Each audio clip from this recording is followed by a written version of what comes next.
There is a paradox at the heart of Hitler's war. In the early years, he often looked like a man who could bend reality. He gambled when others hesitated. He pushed when generals warned him to pause. He demanded speed, surprise, and audacity. And for a while, the battlefield seemed to reward him. But by the end of the war, that same man had led Germany into ruin so complete that the earlier victors looked almost unreal. So how could both things be true? How could someone be so frequently right on the tactical and operational level, the level of immediate moves and short-term outcomes, and so catastrophically wrong on the strategic level, the level of long-term goals, resources, and the shape of the future? The answer is uncomfortable, because the story is not just about one dictator. It's about a temptation that haunts every moment of power. The temptation to mistake short-term success for proof that your worldview is correct. Hitler was not a professional soldier in the traditional sense. He was a political revolutionary with a soldier's instincts and a gambler's personality. And that combination, in the chaotic conditions of the late 1930s and early war years, created moments where his instincts seemed to cut through caution like a knife. At the tactical level, he valued three things above all: speed, shock, the psychological collapse of the enemy. And early on, he understood something that many of his opponents refused to admit: that modern war was not only a contest of weapons, it was a contest of nerves. He sensed when governments were divided, when public morale was fragile, when commanders were trapped in slow, bureaucratic thinking. He sensed hesitation, and he attacked it. This helps explain why some of his early moves looked almost genius. The remilitarization of the Rhineland, the annexation of Austria, the dismemberment of Czechoslovakia. Each step was a risk, but each step also was a test. Hitler was constantly probing the psychological boundaries of his opponents, trying to find out whether they would defend the world order they claimed to believe in. And when they didn't, his confidence grew. Not just confidence in Germany, confidence in himself. By the time the war begins in full scale, this attitude becomes a battlefield habit. He favored bold strokes. He loved the idea of turning entire campaigns into sudden collapses. He believed that decisive moves could break systems faster than they could react. And in 1940, he seemed to be proven right. France had a large army, strong fortifications, a reputation that still carried the weight of World War I. Yet the campaign ended with astonishing speed. The German breakthrough, executed by commanders who were brilliant in maneuver warfare, created a shock that the French political and military system could not absorb in time. From Hitler's perspective, this wasn't just a victory, it was validation. And this is where the trap begins. Because when a leader is rewarded for risk, he begins to believe that risk itself is the highest form of truth. He begins to think that caution is always cowardice, that doubt is always weakness, that the future belongs to the man who moves first and moves hardest. So Hitler came to see war as a series of psychological knockouts, a quick strike, a broken will, a political surrender, a campaign where the enemy would collapse before Germany had to pay the full price of a long conflict. This mindset produced tactical brilliance, but it was poisoning strategy from the inside. Because strategy is not built on adrenaline, it is built on math, on industrial output, on fuel capacity, on manpower, on alliances, on geography, on time. Hitler's tactical instincts loved the immediate shape of victory, but his strategic vision was ruled by ideology and impatience, and that combination created the most dangerous illusion of all, that the next enemy would collapse as easily as the last, which sets the stage for the decision that reveals this entire pattern more clearly than any other. The moment when tactical confidence became strategic arrogance. The moment Germany turned east. Operation Barbarossa is often described as the biggest gamble of the war, but the real gamble was not the size of the invasion. It was the logic behind it. Hitler believed the Soviet Union would collapse the way France had collapsed, not because the two nations were similar, but because his worldview insisted they had to be. This is where the line between tactical instinct and strategic reality becomes brutal. Because tactically, The opening months of Barbarossa looked like another masterpiece of speed and encirclement. German armies advanced with terrifying momentum. Huge Soviet formations were trapped. Millions of prisoners were taken. The headlines were so dramatic that the invasion almost looked like the final act of the war. But the deeper Germany moved, the more the strategic math began to reveal itself. France was a campaign. The Soviet Union was a continent. France could be shocked into collapse. The Soviet system, brutal, paranoid, unradicalized by survival, could absorb shock in ways that democratic states rarely could. And Hitler's mindset refused to internalize that difference. He never fully accepted that he was entering a long war of production and endurance. Instead, he treated the Eastern Front as a larger version of the same tactical puzzle. Break the enemy's armies near the borders. Seize the symbolic cities. Force political collapse. Win fast. That was not a strategy. That was a wish. And the cost of that wish was not only human, it was structural. Because once you commit to a short war fantasy, you build your entire machine around it. You underinvest in winter equipment. You stretch supply lines beyond what your transport system can sustain. You rely on captured resources that might not exist when you arrive. You schedule victory instead of preparing for resistance. In 1941, Germany's tactical success was real, but it was consuming the fuel of future survival. There is a second strategic error hidden inside this first one. Hitler did not merely underestimate the Soviet Union. He underestimated what the war against the Soviet Union would do to Germany's larger position in the world. Because the strategic question was never only, can we win battles in the East? It was, can we win a long war while also facing Britain and potentially the United States? This is where Hitler repeatedly acted like a tactician trapped inside a strategist's office. He looked at the immediate battlefield problem. Then he chose the most aggressive move. Then he assumed the political consequences would fall into place. But grand strategy doesn't work that way. In grand strategy, every new front you open invites new enemies to believe you can be beaten. Every year you fail to end a war quickly gives your opponents time to coordinate, scale up, and become stronger versions of themselves. Hitler's early victories created fear, but they also created urgency in his enemies. A sense that, if they didn't unite, they might never get another chance. By 1942, the pattern intensifies. Hitler is still thinking in terms of decisive strikes.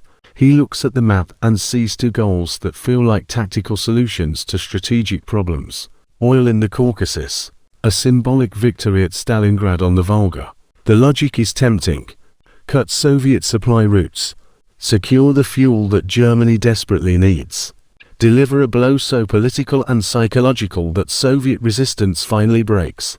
And to be fair, on paper, you can see the appeal. Germany's fuel situation was genuinely critical. The Soviet Union was still bleeding massively. A successful summer of 1942 could have created a radically different war. But here's the strategic poison, again. Hitler tries to pursue multiple decisive outcomes, as if he has infinite time, infinite logistics, and infinite reserves. Instead of concentrating to guarantee one outcome, he expands objectives to chase a perfect victory. A perfect victory that exists more in imagination than in reality. So the German advance begins to split. Resources are pulled in different directions. Command structures become more complicated. Supply routes become longer and more fragile. And the enemy, a system Hitler believed was about to collapse, does what systems under existential threat often do. It hardens. It transforms suffering into strategy. Stalingrad is not tragic only because of the scale of death. It is tragic because it takes Hitler's core weakness and compresses it into one fatal decision. At several points, the German position could have been adjusted. A withdrawal could have preserved an army. A reorientation could have protected the southern strategy. A pause could have prevented the trap from closing. But Hitler saw withdrawal as a stain on destiny. He saw retreat not as a tool of survival, but as a political and personal humiliation. So he chose the most tactically stubborn option in a situation that required strategic humility. Hold the city. Hold the line. bet that willpower could override geography. And when the Soviet encirclement closed, Hitler doubled down again. He promised aerial resupply on a scale that was unrealistic. He kept the Sixth Army locked in place, as if loyalty to his vision could replace ammunition, fuel, and food. The battlefield did not reward that kind of faith, and the price was not just the destruction of an army. It was the collapse of Germany's strategic momentum. After Stalingrad, the myth of German inevitability began to crack, not only for the Germans, but for everyone watching the war. And this is why Hitler could be right tactically so often and still lose strategically, because even his tactical gains were not used to build sustainable advantage. They were used to feed a narrative of unstoppable will. He treated war as a sequence of dramatic victories that would intimidate the future into obedience. But his enemies increasingly treated the war as a long industrial and coalition struggle that would outlast his moments of brilliance. Hitler's approach was cinematic. The Allied approach was systemic. And in modern war, systems usually defeat stage performances. But we're not done with the pattern yet, because the most revealing example might come later, when Germany is already losing, and Hitler tries one last time to use a tactical knockout to reverse the strategic reality. By 1943 and 1944, the war had changed shape. Germany was no longer the predator, choosing the time and place of the strike. It was a power being squeezed by geography, by industry, and by coalition strength. The Allies had something Hitler could never fully neutralize: time. Time to build. Time to coordinate. Time to learn. Time to turn mistakes into systems. And this is the cruel irony of Hitler's paradox. The longer the war lasted, the less valuable his favorite weapon became. Because his favorite weapon was not a tank or a plane. It was shock. A sudden punch that could break political will. A rapid campaign that could end before the enemy's deeper strengths had time to wake up. That approach can look brilliant when your opponent is unprepared, but it becomes dangerous when the opponent has already adapted. And by late 1944, the Allied machine was not only awake, it was enormous. Hitler still believed in the magic of the decisive blow. Even as German resources shrank, he searched for a single dramatic offensive that could rewrite the war's narrative, not just to win territory, to win belief, to convince the Allies that victory would be too expensive, to fracture unity, to force negotiation. This is a strategic goal pursued with a tactical mindset, and it leads us to the last great showcase of the paradox: the Ardennes offensive. On the surface, the plan has a certain logic. Strike where the Allies might not expect it. Exploit bad weather that grounds Allied air power. Drive through the forest. Split the Allied front. Seize Antwerp. Create a political crisis. It sounds like a return to 1940. A war-winning gamble born from speed and surprise. And tactically, in the first days, there was surprise. There was confusion. There were local collapses. If you only watched the opening moves, you might think Hitler had found a way back into the war. But strategists do not get to grade history by opening moves. They get graded by sustainability, by reserves, by fuel, by the enemy's capacity to absorb shock. The Ardennes offensive was a perfect example of tactical imagination. Trying to defeat strategic reality, Germany no longer had the fuel to execute the dream. Its air power was too weakened to protect the advance. Its experienced manpower pool was running out, and the Allied logistical system was now far too deep to be broken by one dramatic push. So even if the attack achieved temporary tactical results, it was spending Germany's last strategic currency, its ability to defend what remained. The offensive did not just fail, it accelerated the end. This is the pattern in its purest form. Hitler repeatedly chose the move that created the biggest immediate shock, the biggest psychological headline, the biggest short-term promise, but he consistently undervalued what that move would cost him 6 months later. He was fighting the war as a sequence of decisive scenes. His enemies were fighting the war as a long equation. And in that equation, Germany's position was collapsing. So what exactly made him right tactically in the first place? It wasn't that he understood warfare better than his generals. In many cases, his generals were the ones designing the operational art that created early triumphs. Instead, Hitler's tactical rightness often came from his willingness to accept risk when others feared political consequences. He was more willing to bet, more willing to pressure, more willing to demand that a plan be executed at maximum speed before the enemy could react. In the short term, this can create real advantages. It can force opponents into panic. It can exploit hesitation. It can win campaigns before the deeper machinery of the enemy is fully activated. But here's the hidden danger. A leader who is rewarded for reckless rhythm can begin to believe that caution is always wrong, that patience is weakness, that logistics is pessimism, that retreat is betrayal, that compromise with reality is cowardice. Once that belief settles in, strategy becomes impossible, because strategy is the art of accepting that the world will not bend to your personality. At the deepest level, Hitler's strategic failure was not only military, it was ideological. He could not imagine a war that did not end with the enemy's political collapse. He could not imagine limits that could not be bullied into submission. He could not imagine that the very brutality of his project would harden global resistance into a coalition willing to fight to the end. In other words, he was trying to win a total ideological war with a set of tactical instincts that worked only in short, destabilizing campaigns. And this leaves us with the central lesson of the paradox. Being right tactically is not the same as being wise strategically. A tactical win can even be a strategic trap if it encourages the belief that your method is universally dominant. The early victories of Nazi Germany did not just destroy enemy armies. They built an identity of unstoppable momentum, and that identity became addictive. Hitler began to need drama the way a system needs fuel. The bigger the strategic reality turned against him, the more he searched for the next dramatic rescue, instead of building a realistic path to survival. We are now close to the heart of the conclusion, because the real story isn't simply that Hitler made bad strategic choices, it's that his early rightness helped teach him the wrong lesson about himself. If there is a single way to summarize Hitler's paradox, it is this. His early successes didn't just win campaigns. They trained his mind.